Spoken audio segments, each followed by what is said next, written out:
Hello, everybody. Happy Wednesday. It's Coffee with Coach Brandy. Here I am at the studio. I'm excited to talk to you guys about our topic today. It is 5 simple steps to spring clean your lifestyle. So I'm actually kind of enjoying a nice iced green tea this morning in the name of spring cleaning. You know, sometimes coffee can feel a little heavy and a little acidic on the stomach. And for me, it makes me really hungry. So this is kind of one of my personal steps to spring cleaning, is switching up my hydration practices. So that's something I'm kind of doing personally, but I'm excited to talk to you guys about these 5 simple steps just because this is a natural time of year that we tend to get a little bit more motivated, a little bit more active. We want to, feel better. We want to be healthier, right? That's everything that Feed Your Soul is about. So I've got some really good steps. So I hope that you're going to take notes. I see that Paula is here and Aubrey is here. Good morning, you guys. Happy Wednesday.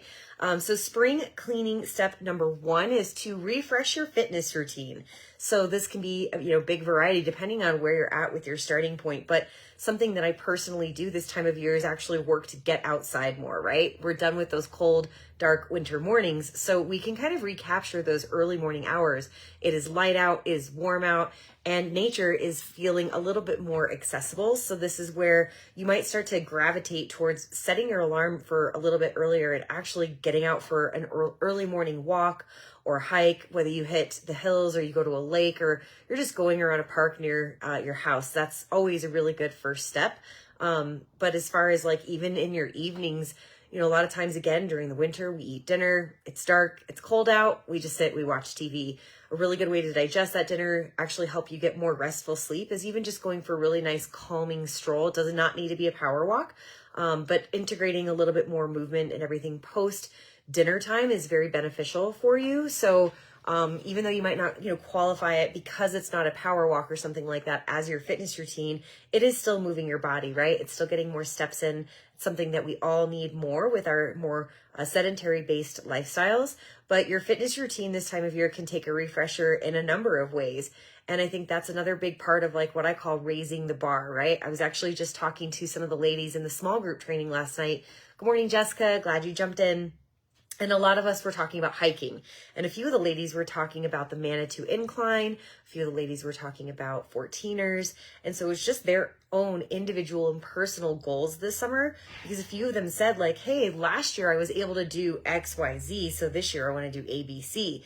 That's them raising their bar, right? Okay, I was able to accomplish this. It was hard, but I learned a lot. I've been working out since. So this year I'm going to accomplish that. So I think it might be fun for you to apply your fitness routines to a goal. I don't know about you guys, but part of my raising the bar this year, we want to get into some obstacle course races, things like Spartan or Tough Mudder. I think will be a lot of fun to kind of give us that carrot to dangle of what we're actually training for. So get outside the box and think a little bit about what type of spring refresh your fitness routine needs.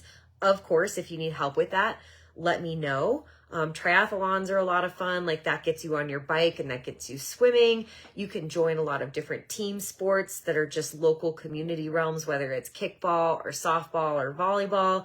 There's a lot of different ways for you to kind of get out there, whether you want to do it individually or you want to be more of a part of a group or a team or a community. The second tip here, hopefully you're taking notes, is to detox your digital habits. So again, just in the name of the daylight time being longer, there's just more time in the day. And this might have you feeling a little bit more tied to your screen, just trying to do more. I know sometimes I feel that myself. So making sure that you're giving yourself that digital detox, whether it's just managing your ultimate screen time and instead trading some of that time to be outdoors, sitting on your front porch, sitting on a back deck, opening up some more windows, reading more books. That type of stuff is really beneficial. But even some digital realms of just cleaning out your email and unsubscribing to certain things, resubscribing to things that actually do bring you some good ideas, some health and wellness tips, things like that. But just overall taking a look at your digital detox world. Are you plugging your phone into your bedside? Do you have some negative habits towards the end of the night with your phone? What can you do to replace that with other different arts and crafts, social gatherings, you name it? The third one I think is actually one of my favorites, a little bit of a surprise, is really just cleaning out your fridge. And I mean this in 2 ways. I mean an actual take a Clorox wipe or whatever your favorite cleaning supply is, and clean out your refrigerator. Pull everything out and clean every nook and cranny, and do it with your freezer as well. This is such a good practice this time of year because things spill, right? And then there's crumbs. And when you open your refrigerator and you put the effort towards cleaning it, it just feels really good. So that will naturally lead to, when you're putting things away, to look at expiration dates of different sauces and whatnot, to take a look at, what your typical, and reflect a little bit about your typical shopping habits are. Like, how many fruits and vegetables really are in your refrigerator versus more like processed foods. That's something to really think about when you're restocking your refrigerator and your freezer, and when you're starting to make your shopping lists, because what's in your refrigerator is what you will eat. So can you make some tweaks with that as well? Buying more fruits, buying more vegetables, even if it's a little bit of some frozen fruits and vegetables.